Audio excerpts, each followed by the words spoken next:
Those who seek to use the weave to do so honestly, and with respect for its potential to destroy, as well as its potential to save.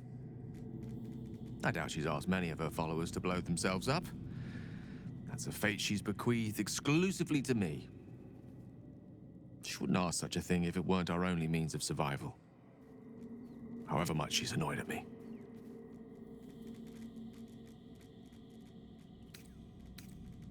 Oh, you know me, ever the optimist. I'm trying to focus on the positives. Truth is, I was living on borrowed time already. Consuming those items would only have kept the orb sated for so long. If anything, I feel more at peace than I have in months. At least now I know my death will have purpose. It won't be a distant bang in the footnotes of history.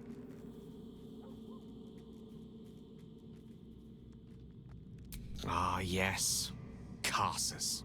Karsus was perhaps the most powerful wizard that ever lived. The child who would be a god, the elves called him. And he tried. With a spell of his own devising, he endeavored to usurp in one fell swoop the power of the goddess of magic. Mistril, she was called then. Imagine what it must have felt like to be a god. To know yourself, to be untouchable. To be mistaken.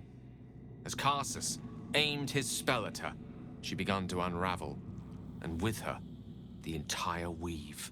Too late did he realize what he had unleashed. It would have been the end of everything had not Mistril sacrificed herself. The goddess of magic is all magic.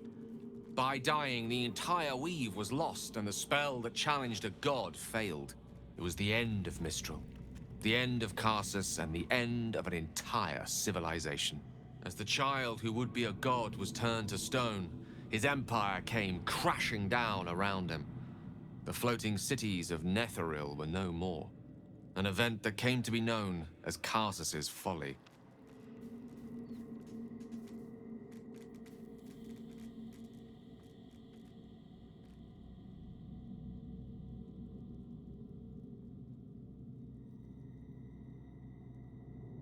For a spell, Mistril was reborn as Mistra. Upon her return, the weave returned with her. Now, so many centuries later, I try to follow in the footsteps of Karsus. Not to destroy Mistra, but to prove my love for her. I tried to control only a fraction of the magic that was unleashed that fateful day. I merely sought to return one tiny diamond to an imperfect crown. Gale's folly, one might call it. History, repetition. It's the way things go.